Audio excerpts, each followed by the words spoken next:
Welcome to the Waking Up Podcast. This is Sam Harris. Well, I launched the survey that I spoke about in a previous episode to get a sense of how a live podcast tour might be designed, and I'm very glad I did that because I got a lot of valuable information. And the upshot is that I don't think a tour is a good idea because it really won't serve the purpose I intended. My original goal, if you recall, was to do something good for the people who are supporting the podcast. But here's what I discovered after doing this survey.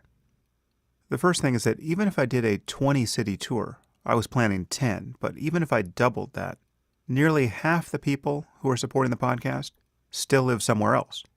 And many, understandably, found it very frustrating to know that I wouldn't be coming anywhere near where they live. So a tour twice the size of the one I was planning would leave out nearly half of the very people I was hoping to reach. Another thing I learned from the survey is that people find the economics of such tours fairly off-putting. Now, the economics are pretty surprising. They definitely surprised me. But when you add the rental of the auditoriums and the cost of travel and insurance and event planners and security and logistics and staging and AV, it all adds up. And the economics are these. It would take a $100 ticket, on average, to cover the costs of the tour. Okay? And that's definitely more than I'm comfortable with. But the survey revealed that most people assumed I would be making a fortune at that ticket price, when the reality is that I would need to sell out 1,000-seat auditoriums in every city just to break even. Now, we looked at what it would take to bring the general ticket price down to, say, $30, but it just isn't possible. Normally, when you go to an event that costs $20 or $30, someone has sponsored it, or it's part of an endowed lecture series, or the inviting organization owns the theater, or they're also holding a VIP event for $300 a person, or some combination of these things. But for a variety of reasons, those options don't work for me for a tour like this. Now again, this whole idea was born of my wanting to do something good for everyone who's supporting the podcast, and I still want to do that, so I've decided to rethink this. I'm still going to make sure that supporters get early access to tickets to speaking events that I do whenever they come up.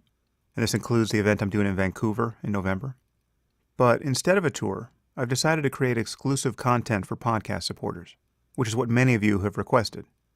Now, I've resisted that idea in the past because I didn't especially like limiting access to my podcast content. However, putting something online is really the only way that all supporters can have an opportunity to hear it. And it will reach people whether they're giving 50 cents an episode or $50. And that's really much more in line with the way I want this to feel. It was no fun reading comments from people who felt excluded because they couldn't afford an expensive ticket. That's not at all the feeling I was hoping to spread. So from now on, my Ask Me Anything episodes will be done exclusively for supporters of the podcast. And your level of support is totally immaterial. We've created a mechanism by which you can ask me questions on my website, and I'll reach out to everyone by email soon with the relevant information. Anyway, I really want to thank all of you who took the time to offer your feedback. 12,000 of you answered the survey in the first few hours. And once I saw the data coming in, I knew it was time to correct course almost immediately. So I suspect that won't be the last time I hit you with a survey. Thank you again for that. And now for today's guest. I love this interview. My guest today is Timothy Snyder. Timothy Snyder is professor of history at Yale University and a permanent fellow at the Institute for Human Sciences in Vienna. He received his doctorate from the University of Oxford, where he was a Marshall Scholar. Before joining the faculty at Yale in 2001, he held fellowships in Paris, Vienna, and Warsaw, and an Academy Scholarship at Harvard. He has spent some 10 years in Europe and speaks 5 and reads 10 European languages. He's also written for the New York Review of Books, Foreign Affairs, the Times Literary Supplement, The Nation, and the New Republic, as well as for the New York Times, the International Herald Tribune, the Wall Street Journal, and other newspapers. He is a member of the Committee on Conscience of the United States Holocaust Memorial Museum, and he's the author of several award-winning books, including The Red Prince, Bloodlands, Europe Between Hitler and Stalin, and Black Earth, The Holocaust as History and Warning.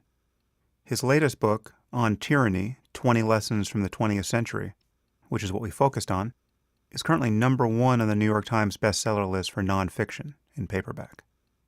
As you'll hear, this is a timely conversation, but please take my early admonishments about the nonpartisan nature of this conversation for what they are. We do talk a lot about Trump, but whether or not Trump is actually an example of Snyder's thesis can definitely be held to one side. You'll figure out what I think about that by the end, but it's actually not the core of the conversation. And now I give you Timothy Snyder. I am here with Timothy Snyder. Timothy, thanks for coming on the podcast. My pleasure. You have written this beautiful little book on tyranny. When did you write this? Because this is it's a very short book. I'm a huge fan of short books now, both as a reader and as a writer. Most books are far too long. Certainly argument-driven books tend to be far too long because the dirty little secret about publishing is that publishers haven't figured out how to publish short books and still make enough of a profit. A 300-page book could be 60 pages in many cases, but to publish a 60-page book just is not a profitable enterprise. But anyway, you've written a very short book on tyranny, 20 lessons from the 20th century.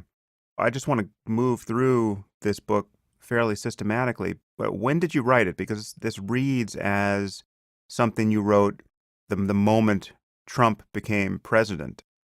When did you actually start typing? So I'm gonna give you a slightly pompous historian's answer and maybe defend publishers a little bit too. It's true that I wrote it very quickly, but it was a compression of longer spans of time, right? So it's a compression of the history of the 20th century, which in turn I've spent 25 years trying to understand.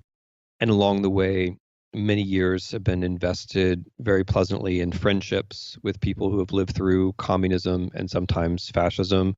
And then fewer years, but still more than I'd like to admit, with students from Eastern Europe who themselves have lived through the failed promise of democracy and who have learned about resistance or relearned about it. And I've tried to learn from them. So yeah, I'll tell you when I wrote the book and how quickly I wrote the book, but it's as though all these layers of time are simultaneously present. I couldn't have just sat down and written the thing without all of that previous time weighing down on me. What I was trying to do was to convert all of that into a format that would be immediately useful. So yeah, I mean, I wrote the 20 lessons in a few hours after the election, and then the book I wrote in December in a few days. But in a way, like that itself demonstrates one of the points of the book, which is that we are in a critical moment where we don't have very much time, and so whatever was going to make a difference had to appear immediately at the very beginning. And I'm not sure that my press, in fact, I'm sure that my press hasn't solved the problem of how to make money out of a short book. I don't think they're making any money. But what they did do was join in this venture very enthusiastically, and for that I'm really appreciative. Oh, yeah. No, it's fantastic. And so you have 20 lessons here, and maybe we'll just get through the first 10 or so. But I just want to make it clear that, I don't view this conversation as a surrogate for someone buying the book, no matter how comprehensive we seem to be in talking about it. And this can be generically said of the conversations I have with most authors. I try to not put people in competition with the free versions of themselves that exist online. I want people to buy people's books. But in this case, this really is just such a satisfying read. So I just want to make it clear that our listeners should buy this book and read it. You can read it in an hour. You can probably read it more quickly than we will have this conversation. But first of all, your writing is so wonderful and so lapidary and aphoristic that it's a pleasure to read. And I'll read a few pieces from it as we talk here. One criticism of this book, and we'll get into this and people will get a sense of just how worried you can sound about our current moment in history. One criticism is that it exaggerates the danger of Trump. And I'm wondering how you feel the book is aging over the first few months of the Trump presidency. Is there anything that has reassured you, or are you exactly where you were when you hit send to your publisher? So, I mean, let me again take a slightly different angle on that. The whole point of the book is that we have to spread out our political imagination and have a broader sense of what's possible. And that the danger precisely is that we just go day by day, and then every day seems normal. Even if, today is much worse than yesterday, we're very good at getting used to today. And then tomorrow the same thing happens. So I didn't write the book, in fact, directly about Trump, although it is striking, and now I'll start to answer your question, it is striking how many of the things I wrote about actually have happened in the meantime. I wrote the book more for us. It was clear from 2016 that we were dealing with a candidate who didn't respect basic American institutions like the rule of law or democracy.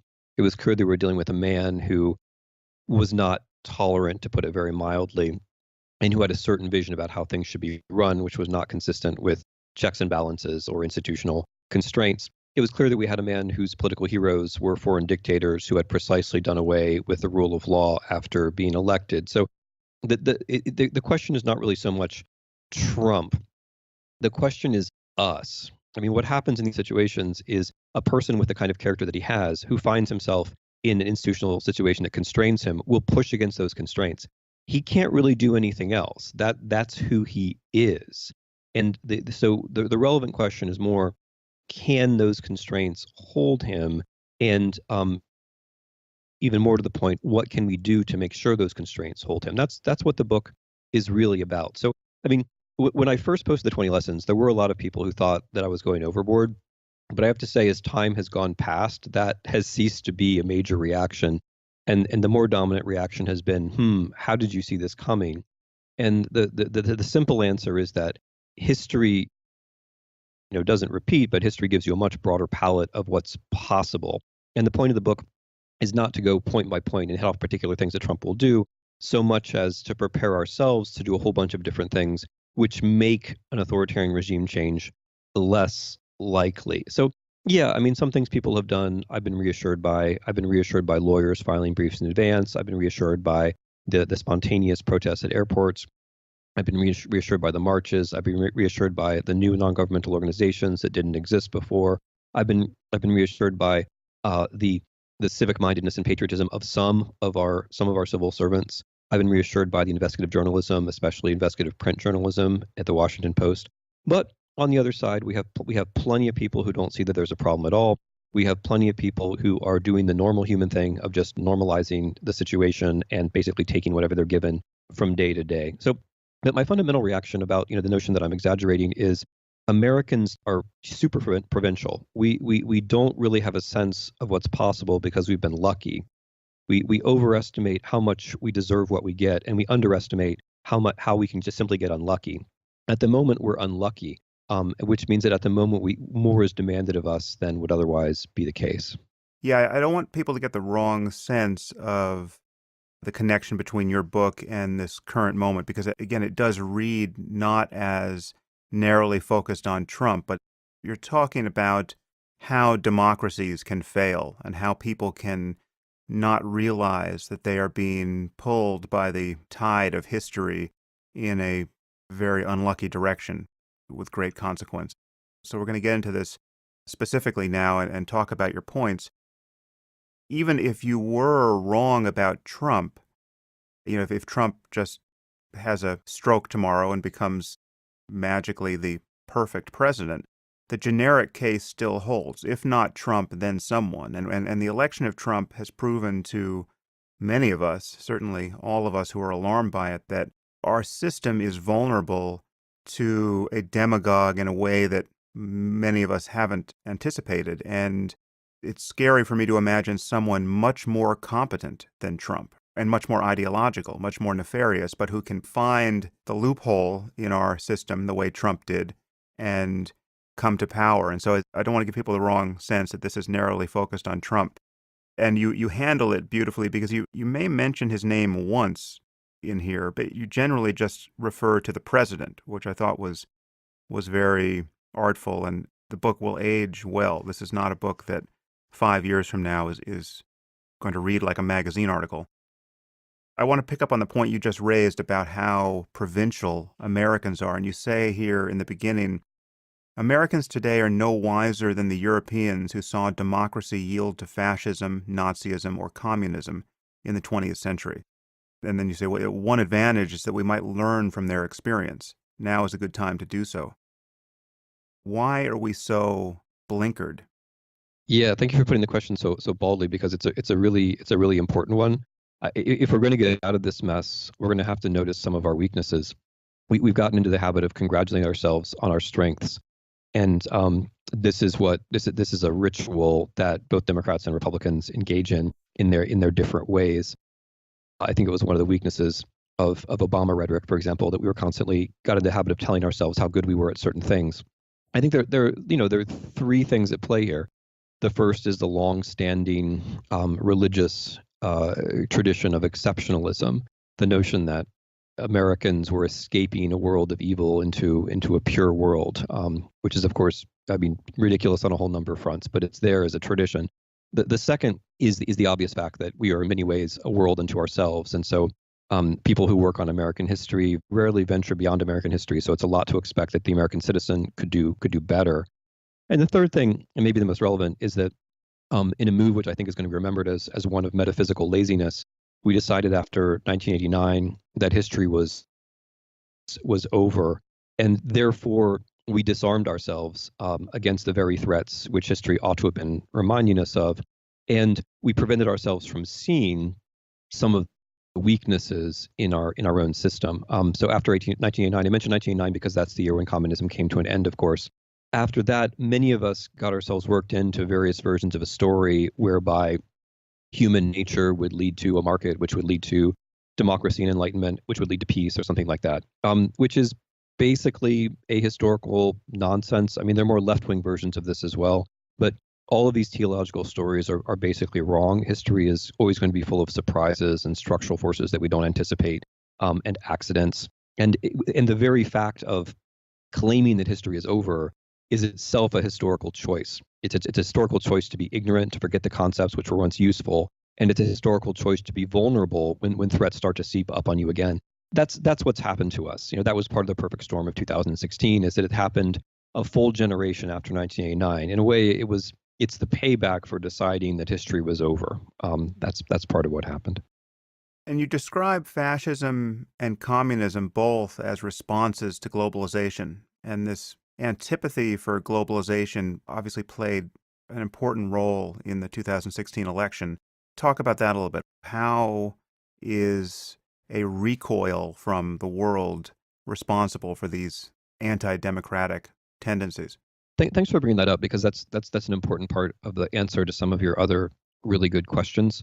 So if we just take a step back and think about globalization itself, that concept is a good example of how we're trapped in a present and have trouble seeing the past.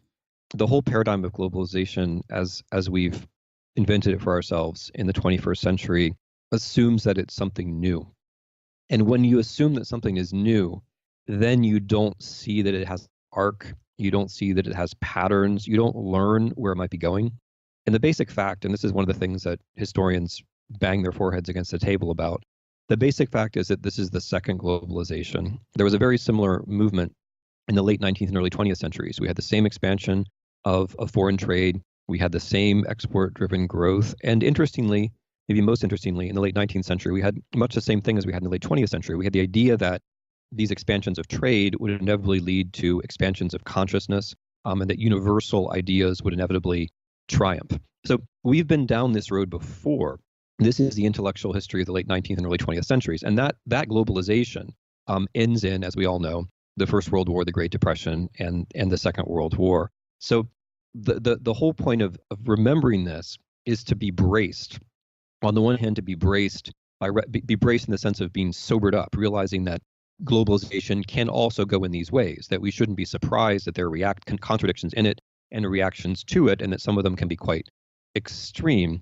But it's also bracing in the sense that it reminds us that there are people who lived through this the first time around, who are perhaps not only more experienced than we are because they came out the other end of it, they survived, but more articulate and perhaps wiser than we are, and we can save a lot of time by drawing on what they left behind, which is the point of the book.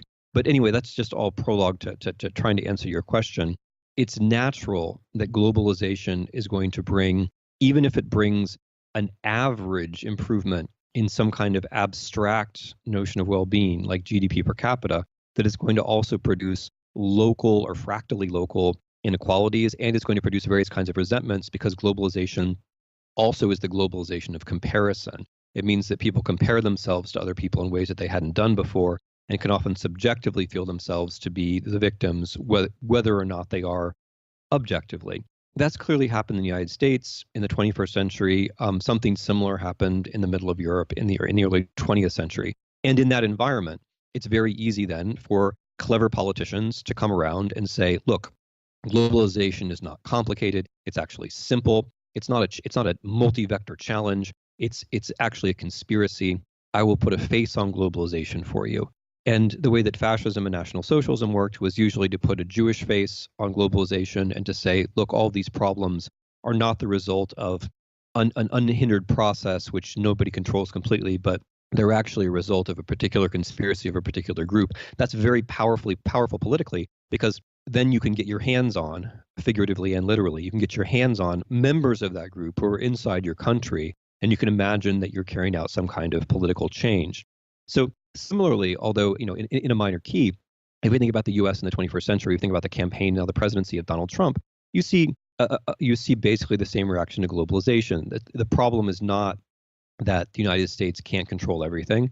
The problem is not that globalization is always going to be full of challenges which we need to actually face and try to address. The problem is not that we need to have state policy. No, no, no, says Mr. Trump. The problem is that globalization has a face. It has a Chinese face. It has a Mexican face. It has a Jewish face. And that is a familiar form of politics, because what that does is it relieves Mr. Trump and the government in general of any obligation of actually addressing the challenges of globalization. And instead it replaces that with a form of politics in which we are meant to just chase after the supposed members of these various groups. And while we do that, then we forget about what the government is supposed to be doing for us, namely making us more prosperous. So the attempt at a Muslim ban is terrible for Muslims, but it's not really about Muslims. It's about getting us into the habit of seeing Muslims as the source of our problems. The new denunciation office at Homeland Security, where you're supposed to call up a bureaucrat in Washington if you think you've been a victim of a crime by an undocumented migrant. That's not about the migrants. It's about getting you into the habit of denouncing your neighbors. It's about bringing in a new form of politics. So this is how anti-globalization politics works. It's you give up. You say we can't handle it. We don't have the strength to deal with this. We're gonna personalize it all, and that changes politics inside the country in ways that we're starting to see.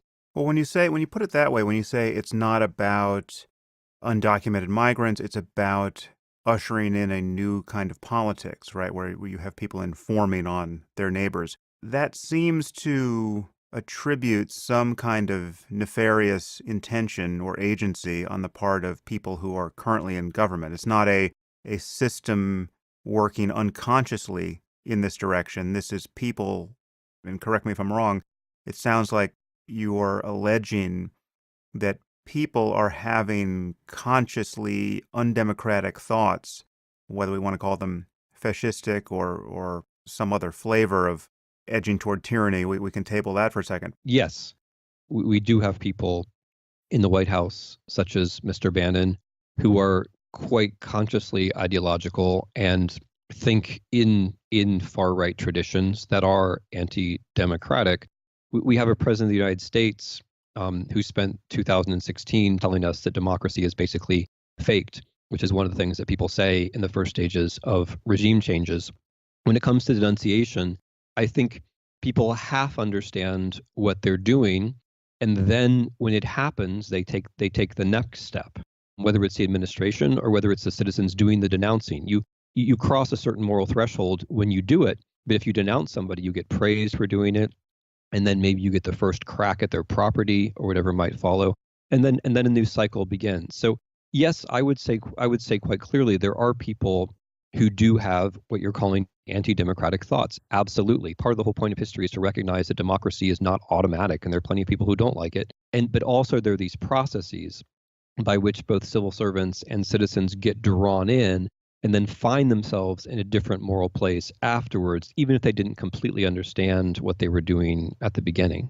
Yeah. Yeah, okay. Well, I want to get directly into your book and into the lessons. I just want some of this language inserted into the conversation. The first lesson is do not obey in advance. And then you have these summaries before each chapter. Most of the power of authoritarianism is freely given. In times like these, individuals think ahead about what a more repressive government will want, and then offer themselves without being asked. A citizen who adapts in this way is teaching power what it can do. And then you talk about how the Nazis moved into Austria and how really the behavior of the Austrians, more or less unbidden, taught the Nazis how far they could go in victimizing the Jews. And just you seem to suggest that there was something to learn from how readily people acquiesced to this project. Yeah, so thank you. So number that's lesson number one, don't obey in advance. And it's number one for a bunch of reasons. One, as you suggest, it is right at the core of what historians think we understand about authoritarian regime changes, Nazi Germany in particular, but also in general. Namely, that at the very beginning, whether it's the takeover in Germany itself or whether it's the Anschluss in Austria, at the very beginning, authoritarian leaders require consent. This is a really important thought because when we think of authoritarians, we then think of villains, and then we think of supervillains, then we think of superpowers. We imagine these guys in uniforms who can just stride across the stage of history and do whatever they want. And maybe towards the end, something like that is true, but at the beginning, it's not. At the beginning, interestingly, people have, in a sense, more power than they do normally because they have the power to resist. The problem is that we don't usually realize that. The problem is that we tend, as human beings, to take new situations as normal and then to align ourselves with them. Our little needle compasses look for the new true north and align ourselves to it. We follow along, we drift. And most of the time that's appropriate, but sometimes it's an absolute disaster. So, historians generally agree about that, which is notable because historians, particularly historians of Nazi Germany, don't always agree about everything, to put it mildly. The other reason it's at the front of the book is that if you blow it, if you blow number one, then you can forget about the rest. Because if you can't do don't obey in advance, which is harder than it sounds, if you can't do that, then the rest of them will become impossible because the rest of them will seem psychologically senseless to you. If you fail not to obey in advance, if instead you normalize and you drift, then the rest of it won't make any sense to you because you'll already be drifting. Things which would have seemed abnormal to an earlier version of you will start to seem normal now. The point to start doing anything will never seem to come. You'll keep saying tomorrow, tomorrow, tomorrow. In fact, you'll just be internally adjusting, and psychologically you become a different person. And then the final reason why that's lesson number one is political.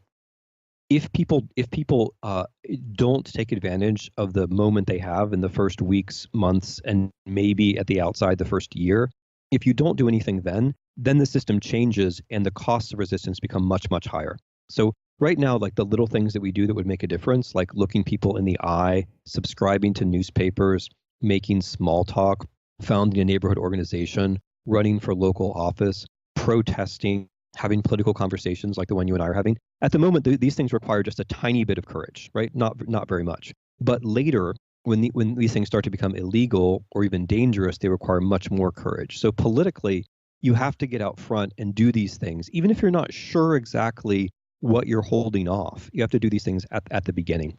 So yeah, I mean, I bring up these examples, as you rightly say, 1938 in Austria, because they really powerfully convey this dynamic.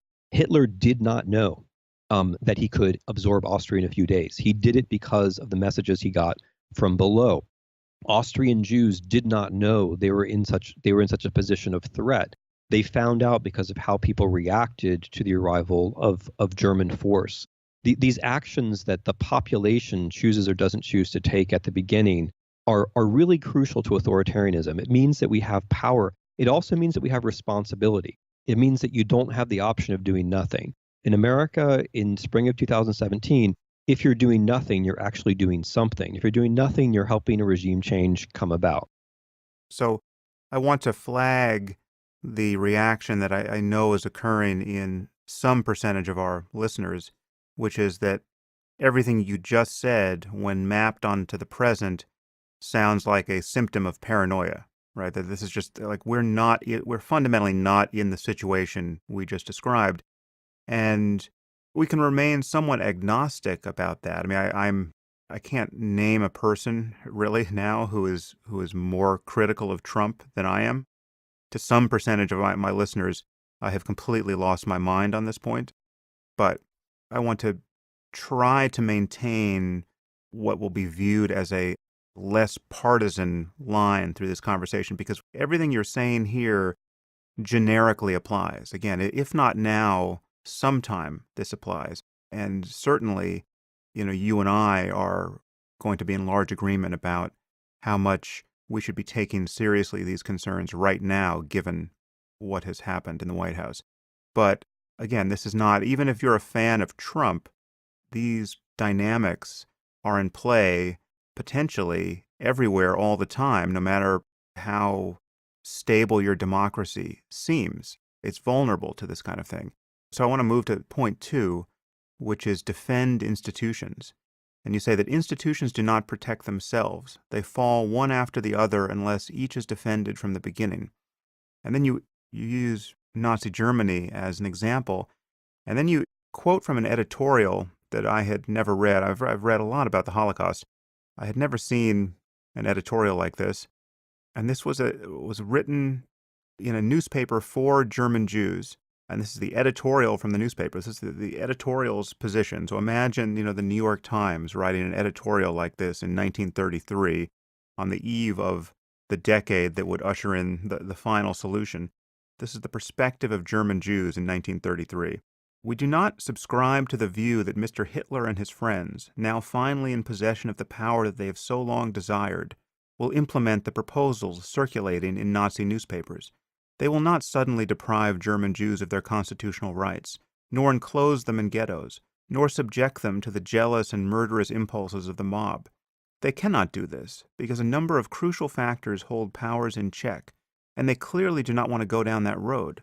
When one acts as a European power, the whole atmosphere tends towards ethical reflection upon one's better self and away from revisiting one's earlier oppositional posture.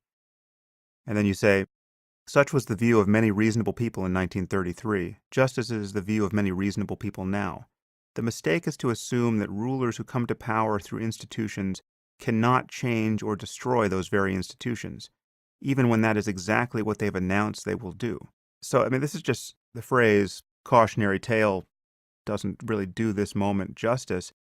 It's just amazing to put yourself in the position of people before the Holocaust was ever known to be possible, right? Before that kind of implosion of a very cosmopolitan society was thinkable, before you could even dimly imagine that people would start, marking places of business as Jewish owned, and that would be the precursor to your neighbors coming and seizing your property out of this kind of ecstasy of reappropriation of wealth based on tribal hatred.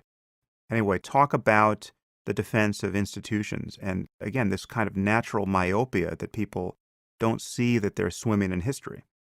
So let me start with history. So I'm glad you cited that paragraph from the editorial from the Jewish newspaper for a number of reasons. One is that it gives me a chance to express my appreciation for my colleagues in the history of Nazi Germany.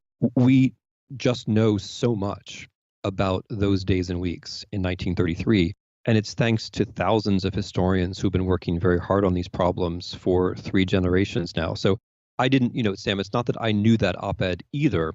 It's that it was published in a very important collection of documents about the Nazi period. And one of my points in writing the book is that, confusing as the present is, we can take advantage of the clarity that we have on some moments of the past, even if that clarity is confusing to us, even if it strikes us as strange that people could do the things they did or think the things they thought. That's precisely the wake-up call we need, because we will otherwise fall into the same ruts. So, I mean, it's interesting to me that at the beginning of your question, you used the word paranoid. If someone had told the editorial board of that newspaper, which was a Jewish newspaper, that what was going to come, they would have likely had the same reaction, that people are being paranoid. The advantage we have is that we can get some distance on our own default reactions by looking back at the past. The second thing I want to say is that since I wrote the book, a number of new reasons have emerged why we should take precisely 1933 seriously. In the book, I say history doesn't repeat, but it does instruct. And I meant that in two senses. I mean, one sense is that we can learn from people and their failures and their insights. But the other is that history is instructing people who like the 1930s, who would like the 1930s to come back. And unfortunately, there's more of that going on than one would like to think. If one thinks of, for example, Mr. Spicer's odd appearance, where he said that Hitler, where he said in effect that Hitler did not kill his own people, by which he meant that the handicapped and the German Jews were not actually German people. That was extraordinary. Yeah. When we think of Mr. Sessions saying that, how can somebody on an island in the Pacific tell the president what to do, thereby forgetting that we entered the Second World War because of those islands in the Pacific. When we have Mr. Bannon saying that the 1930s were an exciting time, when we have Mr. Trump branding our foreign policy and our energy policy America First, when America First was precisely in its essence not just a populist, but very often a white supremacist and isolationist movement, which was trying to keep us out of the Second World War. There are all kinds of references to the 1930s here, which are coming from the administration itself. The last thing I want to say is, because it's so striking, Sam, in your question, you said, imagine the New York Times in 1933 published an editorial like this. But they did. They did. I mean, one of the reasons why the Times and the Post are so much on their toes right now is that if you look back to how the New York Times covered both Nazi Germany and the Soviet Union in the 1930s, they did not cover themselves with glory. There was a huge amount of explaining and normalizing. In the case of both Stalin and Hitler, it's very striking. So it's not just that Germans or German Jews tended to normalize and not see the possibilities. Our newspapers did as well, and that's one more reason to be cautious. Anyway, this is all kind of like the atmosphere around your question. The technical part of the question is, why are institutions important? And the answer is that we need a plurality of them. And if we don't recognize that election of somebody with authoritarian propensities is a threat to those institutions, they will fall. Elections had an important part in Hitler's rise to power. If we look at the authoritarian regimes around today in the 21st century, in the majority of cases, there was also an election in the story somewhere. So elections don't necessarily bring about democracy. Unfortunately, if you elect a tyrant, that tyrant is going to push against the institutions and try to pick them off one by one. And we know from the playbook of 20th century authoritarianism, whether it's from the far right or the far left, that that's the way you go. You can't take power all at once. You have to pick off one thing at a time. Often it's journalism at the beginning. Often it's the high court at the beginning.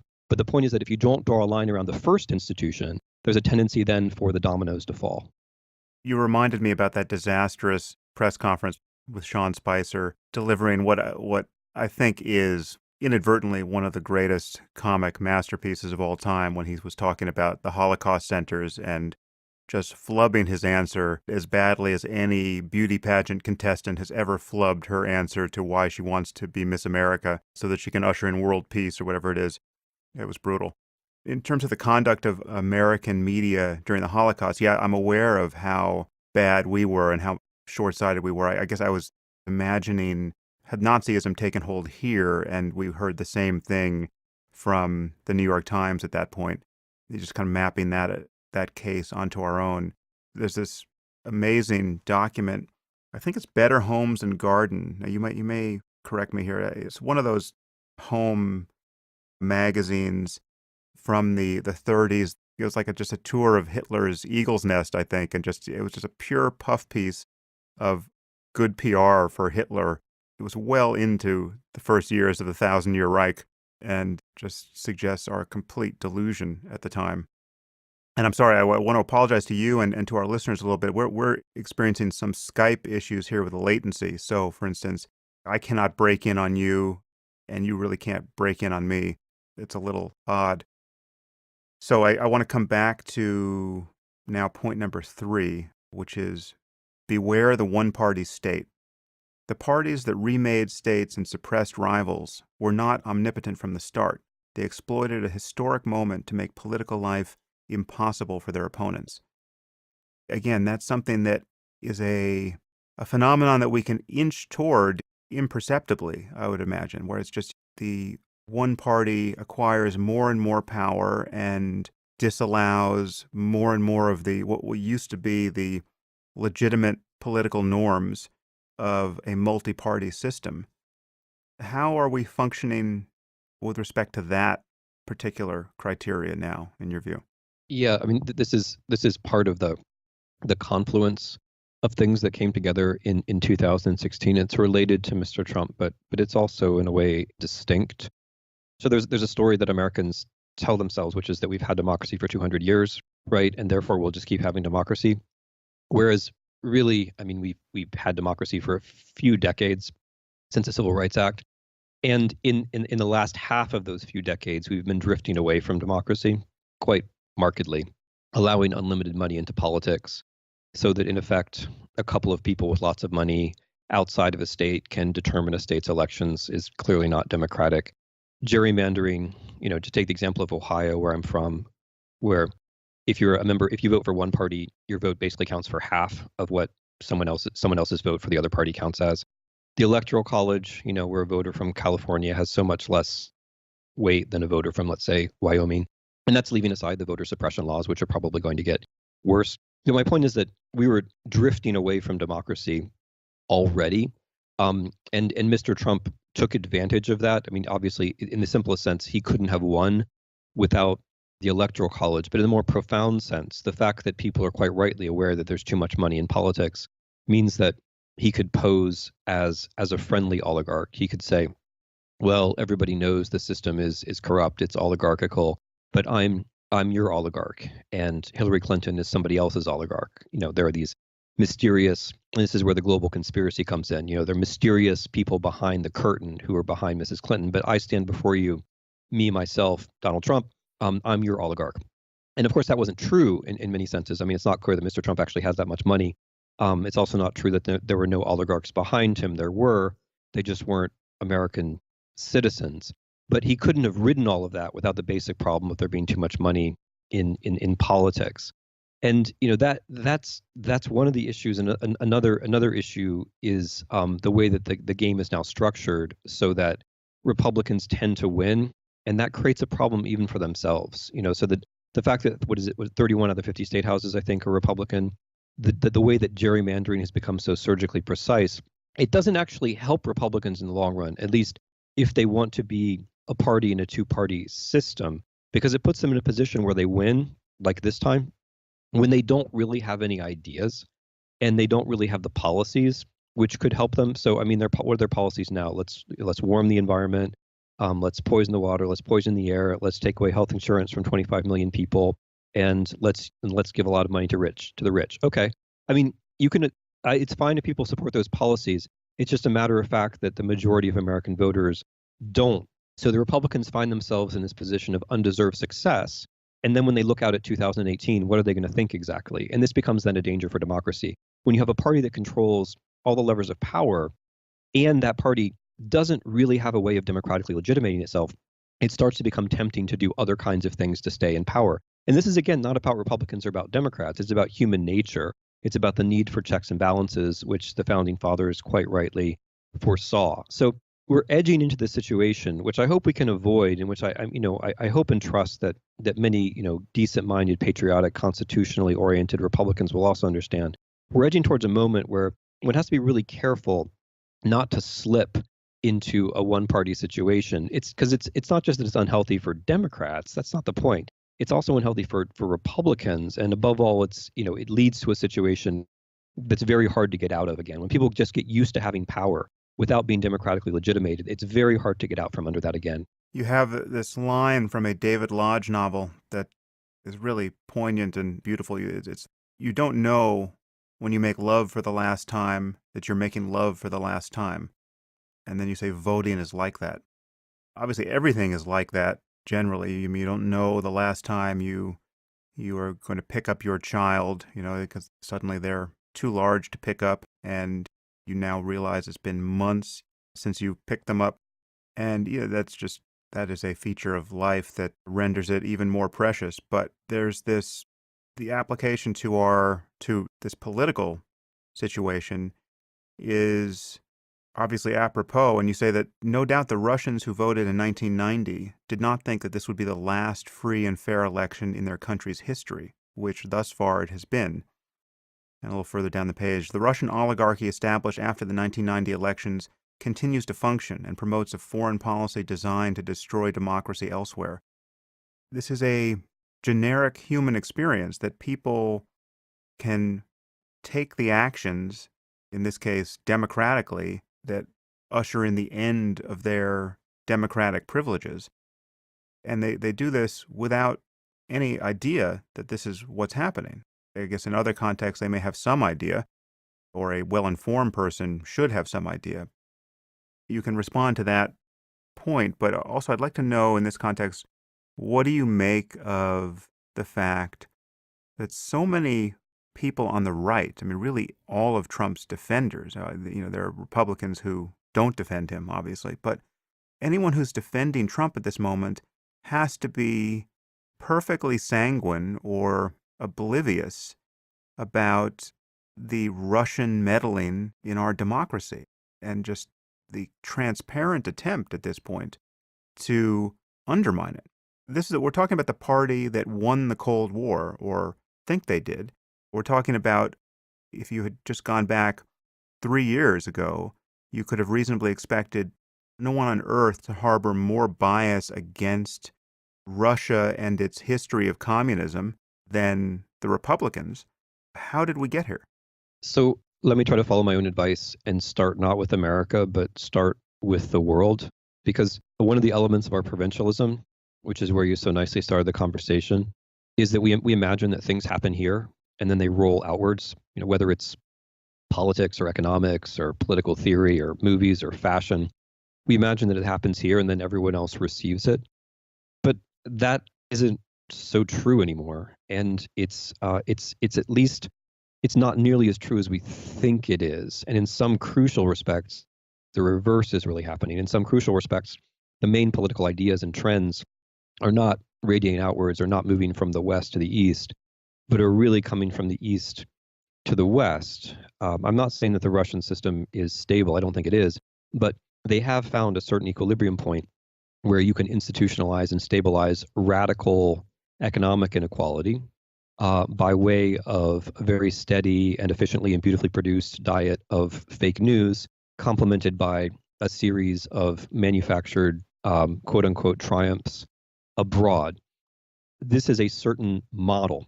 And bracketing for a moment the actual contacts between Russians and Trump or Trump's campaign, it's the model that we have to be aware of. We have to know that it's out there and it's attractive to certain kinds of people.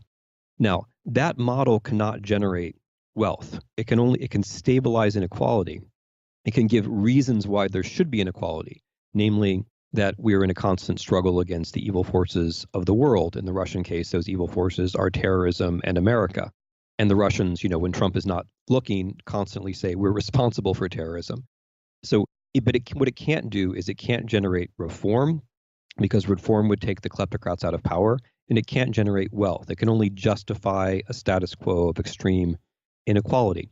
And since Russia is not alone in the world, what the Russians came to understand, or what Mr. Putin, who's a very intelligent man in many respects, came to understand, is that you have to remove the competition. You have to make the rest of the world more like Russia. If Russia's not going to be more like Europe, make Europe more like Russia. And the way to make Europe more like Russia is to support right-wing populists rhetorically, with propaganda, with money, and to support right-wing populists in the United States as well, which has been going on for some time. To give a kind of telling example, when Mr. Trump started talking about birtherism, Russian propaganda also started talking about birtherism way back in 2010. So they have an idea, and it's a smart idea. It's just a disaster for humanity.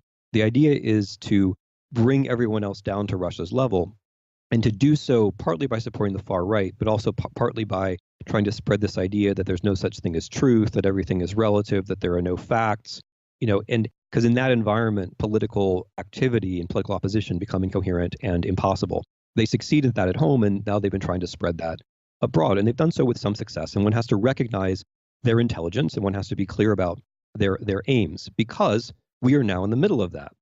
What's happening to us has been much more a result of intelligent Russians acting intelligently according to what they see as their own interests than it has been a result of our figuring out what's actually going on. When it comes to, so now to get to your question, I mean, when it comes to Republicans in Russia, first of all, one has to accept that there are plenty of people who do see Russia as a positive model.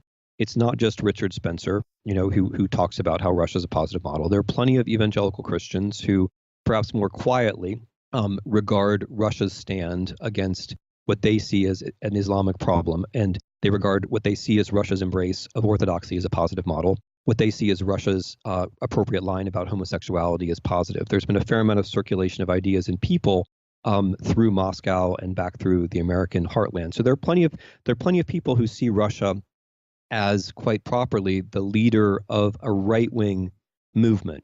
And this also addresses what you say about the Cold War. I mean, you and I might still think about the Cold War when we think of Russia, but the American right really no longer does.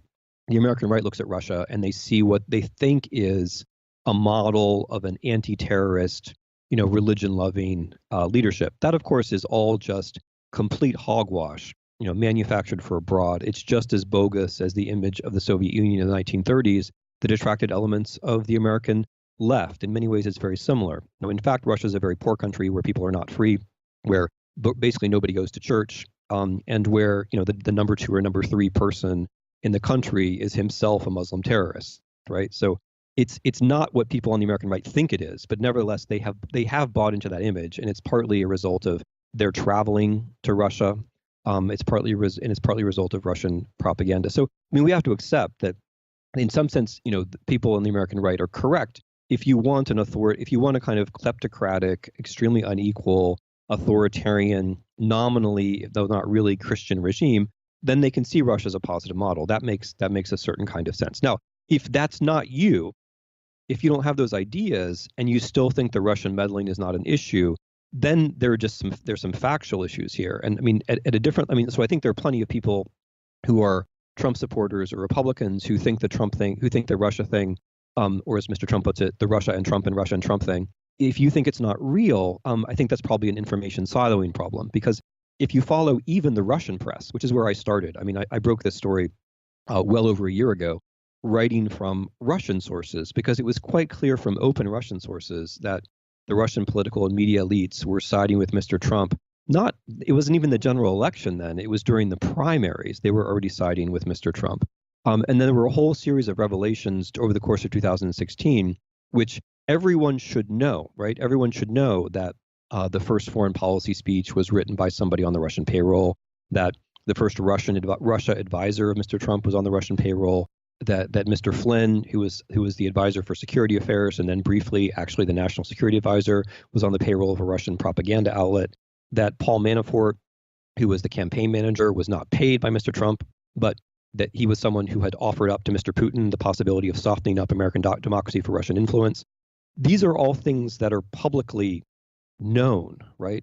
It's also publicly known that Mr. Kushner had to lie about his contacts with Russia in order to get security clearance. It's publicly known that Mr. Sessions had to lie about his contacts with the Russians in order to, he perjured himself at his own confirmation hearings to become the most important law official in the land, which is just absurd and grotesque. These things are all publicly known. They're not denied. They're in the record. So I think that there's also this question of the siloing off of information where some people think, okay, Russia connection, bad for Trump, therefore must be manufactured by his enemies. And that's a way of thinking which is dangerous and anti-democratic. I mean, if we're citizens, we all have to confront the facts as they are and welcome an investigation, because if there was no collusion, then fine, then okay, then there was no collusion. If there was collusion, it benefits us all to know about it. Yeah, well, the siloing of information is an enormous problem, which I've been speaking about more and more, and we'll get to it more because I want to talk about the hostility to facts, which is, I think it's your point 10, which is crucial and cuts through all of this. But the siloing of information is this enormous problem, which we're going to spend the rest of our lives grappling with. But of course, everyone who's just heard what you said about the current situation and about Russia's influence, who doesn't believe any of that, will just view what you said as a symptom of your own siloing. You've been taken in by fake news. You read the fake news of the Washington Post and the New York Times and whatever your Russian language sources are, and you have you have been bamboozled the way you are claiming other people are bamboozled by their echo chamber of Breitbart and Fox and all the rest. And that's a bit of a stalemate. Obviously, you and I, there's no parity between the two sides in our view.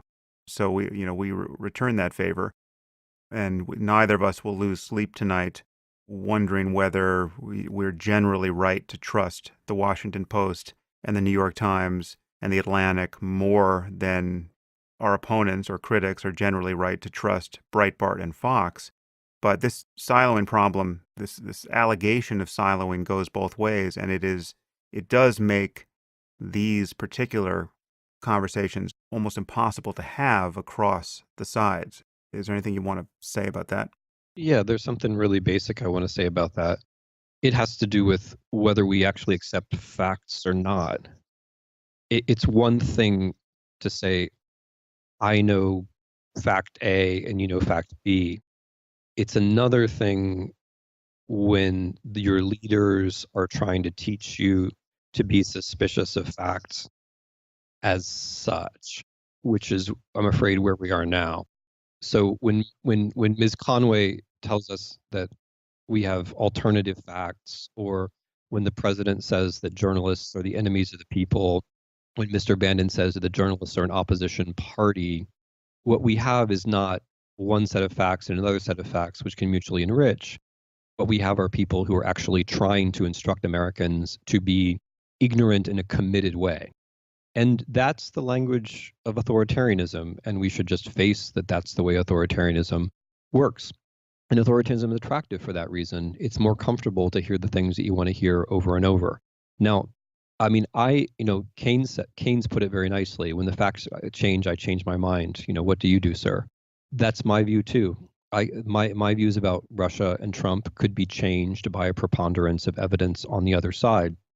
Thus far, there is no such evidence, and we keep the evidence that we have, including right down to the fact that the president keeps trying to cancel the investigation.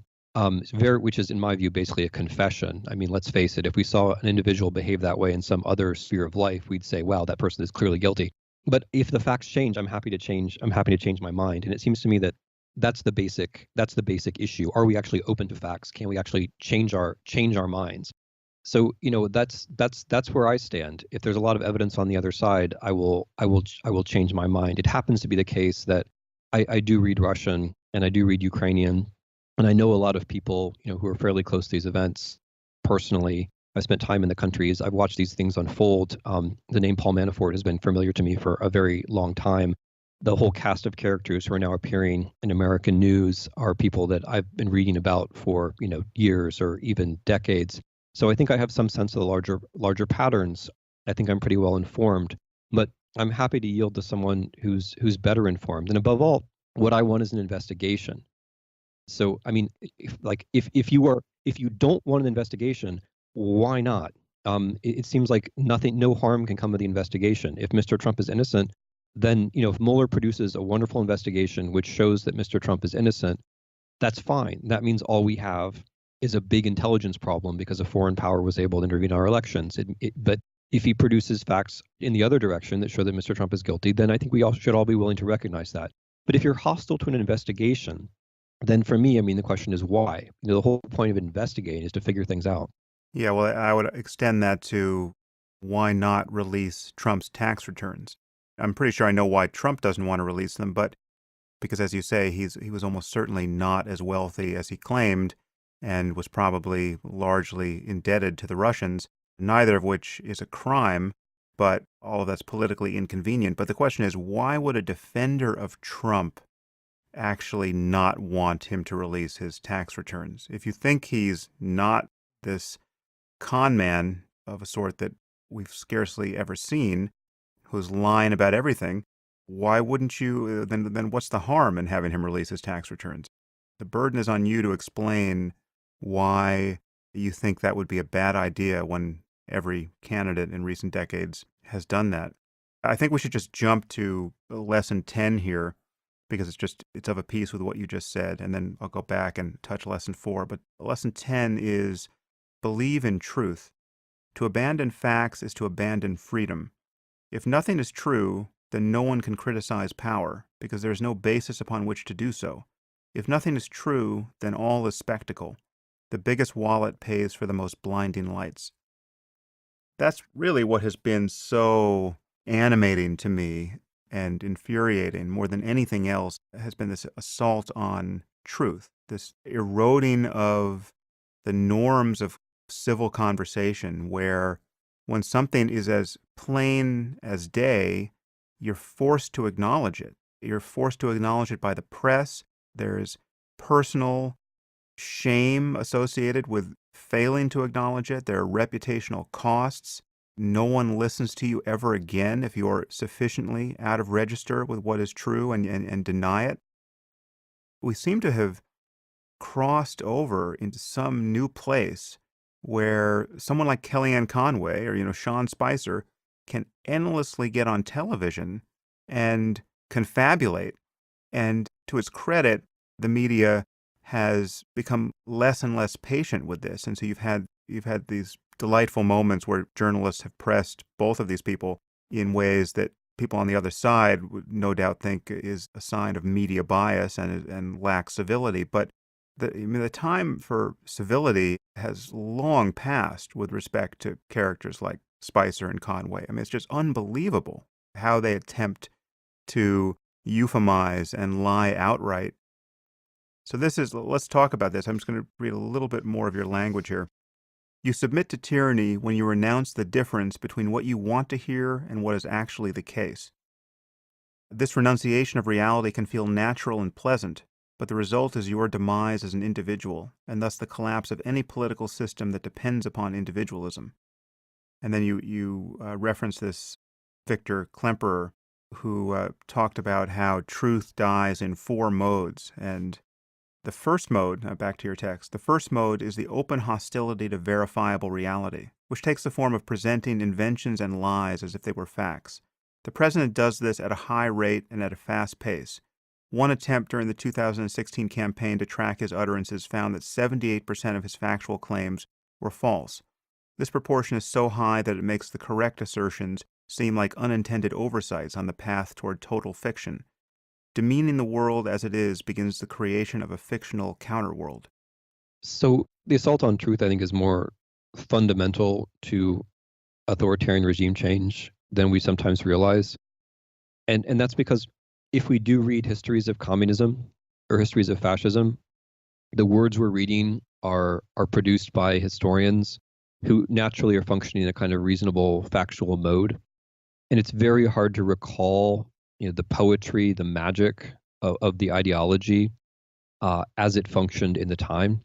And that's why in my book, I'm very careful to cite people who experienced National Socialism or fascism or communism and their own recollection of their own contemporaneous experience of propaganda, so that we have a sense of how people are vulnerable and how the propaganda works. Propaganda it's not just a kind of muddling of reality or meddling in reality. Propaganda basically works by trying to replace our own individual apprehension of facts with something else. So the fascists said, it's not what you think or you feel or you think you know that's important. The only truth is whether or not you feel subjectively, spiritually part of a larger national community. And if you do, wonderful. And if you don't, then you're an enemy. And the communists said, the only truth is the vision of the beautiful utopian socialist future. Therefore, what seems to be happening today is not important. Today is only important insofar as it leads to that future. Therefore, it's not only justified, but actually required that we lie about things happening today because that's going to help us get to that future. The difference in the 21st century is that the people who are trying to bring about authoritarian regime changes don't have the same kinds of grand visions. Their attack on truth is entirely negative, but nevertheless, it's really effective. And what I'm about to describe has happened in Russia, and it's happening in the U.S. We're all vulnerable to it. First step is what Mr. Trump did in 2016, and you've already described it. You fill the public sphere with things that aren't true, and you contradict yourself all the time, not just for your own convenience, but because you're going after the notion of truthful discussion. Then step 2 You blame the people who are actually responsible for factuality. You call the journalists you call the journalists enemies or opponents. You talk about how you're going to discipline them, crack down on them, and so on. You blame everything on them. And then the third step, if you win, is that then nobody knows what truth is anymore. Nobody trusts the authority of journalists, and you yourself end up having a monopoly, or at least the strongest position in the manufacture of the day of the symbols of the day. That's clearly what they're up to, and I think it's probably more central and more important than we generally realize. Because no one can say where we're going, but we can say what democracy requires. Democracy requires the rule of law. The rule of law requires trust, and trust requires that we all think that there are facts out there. If you can do away with that belief that there are facts out there, then you've gone straight to the heart of the matter, and you've destroyed democracy. That's the cheap and easy way to do it. And that's what the 21st century authoritarians have discovered, and that's the process which is underway before our eyes. Now I'm just jumping around with impunity here because what you just said connects to the 9th lesson, which is be kind to our language. Avoid pronouncing the phrases everyone else does. Think up your own way of speaking, even if only to convey the thing you think everyone is saying. Make an effort to separate yourself from the internet. Read books. And you say something very relevant in that chapter to the way the press has, inadvertently or not, normalized Trump. So you say, politicians in our times feed their cliches to television, where even those who wish to disagree repeat them. Television purports to challenge political language by conveying images, but the succession from one frame to another can hinder a sense of resolution. Everything happens fast, but nothing actually happens. Each story on television is breaking until it is displaced by the next one, so we are hit by wave upon wave, but never see the ocean. There's something in there that I'm aware has been bothering me, but I really haven't thought about it in those terms, which is we are hostage to the news cycle in a way that, I guess this connects with something I've often said on this podcast, which is if Trump were 1/10 as bad, he would seem much worse. It's like the velocity of the lying and the scandal and the conflicts of interest, the fact that there's just something new to absorb every 4 hours, it seems, puts the news cycle in this perpetual spin where just you don't have time to absorb the significance of what just happened, because 4 hours later something new will be in the news. And the way in which, I guess this is especially true of television, the way in which journalists are forced to try to interact with the people in power to get their defense or explanation for what's going on causes them to normalize the quite crazy terms that are spewing from these people in power. Again, this often happens even in the mode where they're seeming to be critical. They are adopting the language that is already distorting our perception of what is politically normal. Yeah, this is one of the reasons why I'm so careful with language in the book, and why the formulations in the book, I think, will often seem different than the kinds of formulations one would find on television or even in newspapers, because I'm trying really hard on the basis of the things that I think I know to conceptualize the present. And I think that we can all do it. I'm now going to put a more optimistic spin on your question, because I agree with all your premises. We're not really trapped by all this, though. We act like we are, but we're not really trapped by it. We can decide that we're only going to watch news on television for half an hour a day or a couple of hours a week, and schedule it rather than getting lost in it. Likewise with the internet, we can decide that we're going to spend half an hour a day and schedule it rather than just getting drawn in. The truth is that we don't actually gain anything by watching more. We can, if you want to know the news, reading a good newspaper and by the way, subscribing to it for half an hour a day is going to be better than watching television or clicking on the internet for 3 or 4 hours a day. We can do that. We just have to say, okay, this matters to me. I'm going to discipline myself a little bit because I want to be a free person. And that also clears up the time for reading and for speaking with other people. So in order, I'm not telling people what to think. What I'm trying to remind us all of is that the smart critics of authoritarianism, and this goes all the way through the 1970s and 80s and through our own history of being a country that was once against fascism and once against communism, at least in big parts of its elites. We once had all these concepts, and we had these concepts in part because we were reading books, but also in part because just general reading, just the ability to bring to bear constructs, to bring to bear phrases that might apply to something which has struck you. Because when something happens, you can react one of two ways. You can react in terms of the mental preparation you've made yourself, or you can react according to the way people want you to react. And even though this administration is in many ways incompetent, and we can laugh at it sometimes in its messaging, as we say, nevertheless, they have their way that they want us to follow, and many people do just follow. But I guess the fundamental thing that I would want to track here, it would be freedom. We're not really free unless we can put our own words on subjects. And unless we can put our own words on subjects, we also can't really talk to other people. Because if we speak the words of the internet that we look at or the television we watch, the other people will recognize that, because in the internet they look at or the TV they watch, those are the very words and phrases that are being criticized. If we can find some other way to frame our concerns, then we might evoke in the minds of others some associations which go beyond what they were just watching. So the reading is also a precondition to the conversation. I think the conversation is also something that we very much need politically. Now we're coming up on over an hour. I'm mindful of your time, Timothy, so I think I'll take one more chapter here, which is chapter 4. Take responsibility for the face of the world. The symbols of today enable the reality of tomorrow. Notice the swastikas and other signs of hate. Do not look away and do not get used to them. Remove them yourself and set an example for others to do so. And then you start this chapter saying, life is political not because the world cares about how you feel, but because the world reacts to what you do. The minor choices we make are themselves a kind of vote, making it more or less likely that free and fair elections will be held in the future.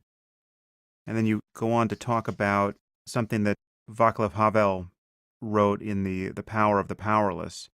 And he was pointing out that, and this is back to your text, the continuity of an oppressive regime in whose goals and ideology few people still believed can be maintained. And now back to your text. He offered a parable of a greengrocer who places a sign reading, "Workers of the World Unite," in his shop window. It is not that the man actually endorses the content of this quotation from the Communist Manifesto. He places the sign in his window so that he can withdraw into daily life without trouble from the authorities.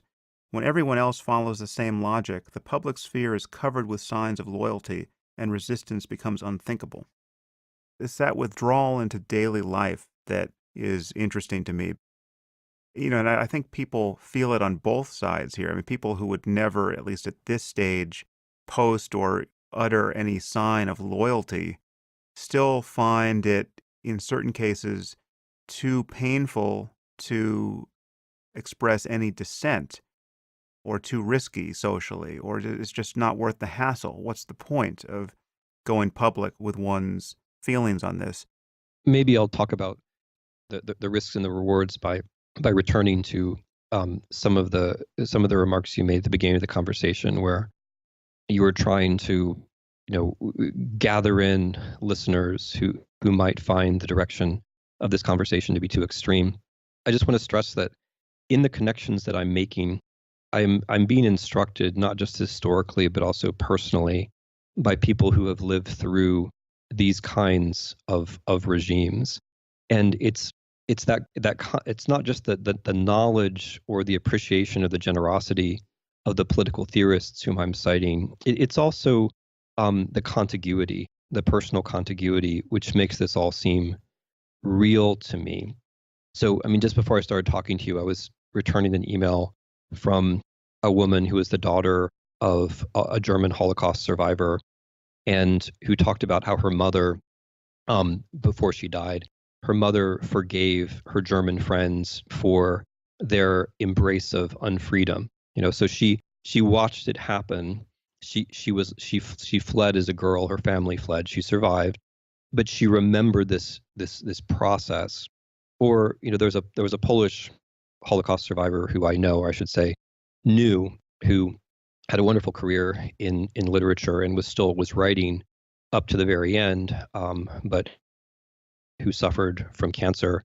And when Trump won, decided to no longer treat the cancer. In other words, she decided to die. She didn't want to see it happen. So, I mean, those are just two examples of an awful lot of communication that still happens between me and other people who work on those parts of the world and earlier generations. Havel was also somebody who, at the end of his life, I knew. And so it's not just that I appreciate his wisdom, it's also that his presence in my life and in the life of so many others reminds us that this happens to people like us. We're learning from these people because they're people like us. Nothing ever repeats, but similar things can happen. And it's not at all clear that we're as wise as someone like Havel. The fundamental point in lesson number 4 about the face of the world, and also in a number of the other lessons, like the one about small talk, has to do with everyday power. What Havel is saying is a bit like what we were talking about before with lesson 1. It's precise. Ironically, it's precisely when we're facing incipient or weak authoritarianism that we actually have more power than we do at other times, because gestures and words and handshakes count for very much more. They count in terms of our own psychological alignment of ourselves as free people.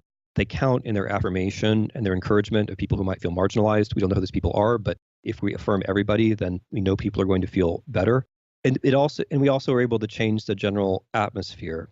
So for people who think, yeah, this is bad, but I don't want to take the risk. I mean, I guess the fundamental thing is most of these things are pretty small, and you really don't take very many risks by marching or by subscribing to a newspaper, or by running for local office, or by giving to a non-governmental organization. Or at least at this particular moment, the risks that we're running are so small compared to others who have gone before us and who have so generously left for us all of this wonderful writing. That's one of the things I was struck by writing this book. People like Victor Klemperer or Hannah Arendt, they weren't writing for themselves. They were writing because they knew people later on would face similar challenges. We have what they've left us, and all we really have to do is use it. And then the other thing I would say, maybe it's the last thing about the risks, all these things, the 20 lessons, they're basically good for you anyway. Like even if I'm completely wrong about Trump, and it turns out that he's in the middle of writing a treatise about the 14th Amendment, we've got him all wrong. Even if I am completely mistaken, these are daily practices that are just good for civil society in general, regardless of your political convictions. But let's say that there's some chance that I'm right, or basically right. There's some chance that we could lose the kinds of freedoms that many Americans are used to taking for granted. That's the risk, right? That's the risk. The risk that children and grandchildren will not know what it is like to be free. That's the risk, that the coming tens and hundreds of millions of Americans will not know what it's like to be in a free country. We'll just not know what we're talking about when we talk about freedom, because that's what happens. I mean, freedom is not like cake. It's not like it's there or not there. When it's gone, the way that it's gone is that people no longer know what it is. And then you have a real struggle to get it back. I see so much in the United States now, which tends towards people forgetting what it is. And that's what I worry about. It seems to me that's the risk, which is so much greater than the risk that we might face by talking to a stranger sometime. Well, that's a great place to leave it, Timothy. I can't tell you how much I enjoyed this conversation and your book. It's just you have a very unique voice, and you are speaking at the right time. So please keep it up, and I look forward to speaking again with you on the podcast.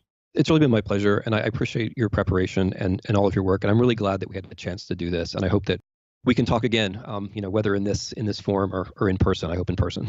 Yeah, no doubt. Okay, well, take care, Timothy. You too. Thanks a lot. If you find these conversations valuable, there are many ways you can support this podcast. You can leave reviews on iTunes or anywhere else the show appears. You can tell your friends about it, or link to it on social media. Or you can sponsor the podcast directly through my website. All the resources you need to support the Waking Up podcast can be found at samharris.org/donate.